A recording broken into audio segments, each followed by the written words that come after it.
ये बंद मुट्ठी एकता का प्रतीक है नाना जी। इसका मतलब क्या है बेटा? यूनिटी इज स्ट्रेंथ नाना जी। अरे वाह मालिक, आपका नाती तो बिल्कुल आप पर ही गया है। अरे वाह। दिमाग खराब है इस बुड्ढे का। अरे थोड़ा और डालिए ना। जी जा हाँ, लीजिए, अब ठीक है। थोड़ा लीजिए ना, देना पड़ेगा। हाँ, अब ठीक है। मैं जीतूंगी। तुम सब में फंस जाओगे। सुनिए जी, हाँ? आपका बड़ा बेटा आपसे कुछ बात करना चाहता है। क्या कहना है उसे? और क्या होगा, एक ही बात है, जायदाद का क्या सोचा आपने? तो हर बार वही पुराना सवाल पूछेगा तो नया जवाब क्या मिलेगा? कुछ नया पूछना है तो पूछ। जायदाद के बारे में नहीं तो क्या ढोकला फाफड़े के बारे में पूछूं?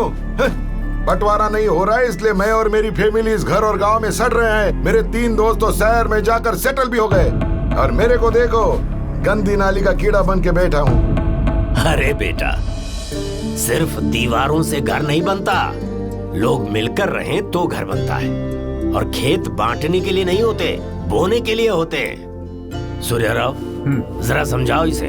हमारे टुकड़ों पर पलने वाले से मुझे कुछ समझने की जरूरत नहीं पिताजी। यह हमारे परिवार का सदस्य है। जाने दीजिए मालिक। दामाद होते हुए आप सबके बीच बोल रहा हूँ, माफी चाहता हूँ मैं, लेकिन बाबूजी सही कह रहे हैं। क्या सही है, हैं? शादी हो गई फिर भी गांव के सब लोग मुझे इनका बेटा कहकर पुकारते हैं। इनके मेहमानों की सेवा करना, नारियल के छिलके निकालना, मेरा कुछ वजूद ही नहीं इस गांव में और घर में। मैं तो थूकता हुआ ऐसी जिंदगी पर।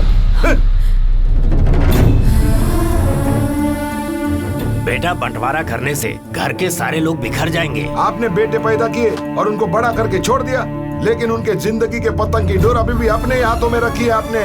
आप तो यही चाहते पिताजी कि आपके बेटे आपकी तरह गांव में सड़ते रहें, लेकिन मेरे से ये नहीं होगा, बताता हूँ। मुझे जायदाद का बंटवारा चाहिए, वो भी आज के आज।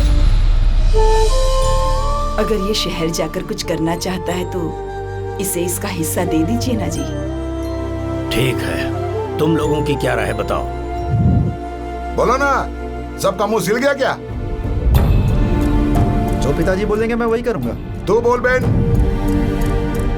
पिताजी, हम लोग को भी शहर में बिजनेस करना है, तो हम लोग को बंटवारा चलेगा। हाँ? जोयू, तू बोल बे छोटे। बोल सुधायू। जायदाद का बंटवारा हो ये मैं नहीं चाहता। अरे रे रे, नहीं नहीं, ये हमारे घर के अंदर की बात है, हैं? चुप रहो तुम। अरे पगले, बेटा हो या दामाद हो, दोनों में कोई फर्क नहीं। दामाद जी, आप बिल्कुल सही कह रहे हैं।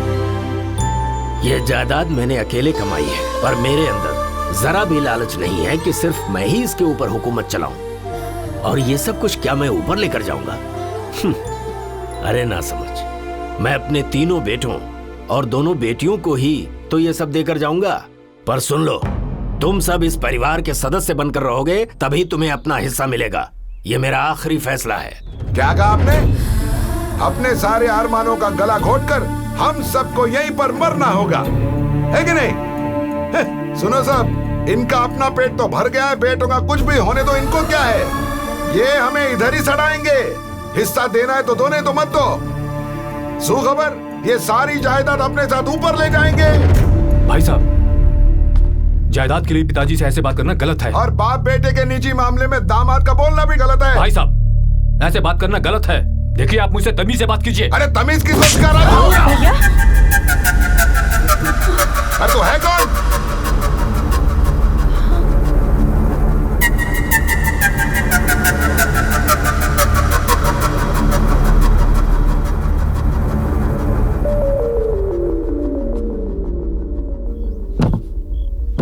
आज तो इसने सारी हदें पार कर दी। आप उसे खुश देखना चाहते हैं और वो शहर जाकर रहना चाहता है, लेकिन फैसला तो आपके ही हाथों में है। लीजिए, दूध पीजिए।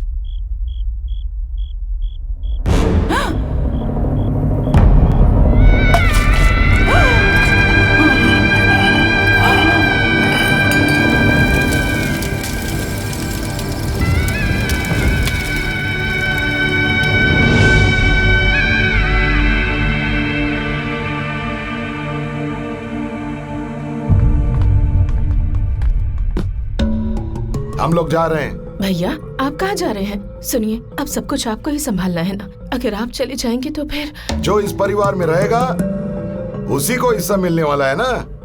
मुझे कुछ नहीं चाहिए। सब लोग यही बोल रहे हैं। मैंने अपने बाप को जीते जी मार दिया, जीते जी जला दिया। उनका मुंह तो बंद नहीं कर सकते, इसलिए मैं ही गांव और जायदाद छोड़कर चला जाता हूँ। भैया अभी तो पिताजी की 13वीं भी नहीं हुई है। अरे जो होना था वो हो गया, अभी 13वीं से क्या मतलब। जा रहा हूँ मैं। भैया भैया नहीं नहीं भैया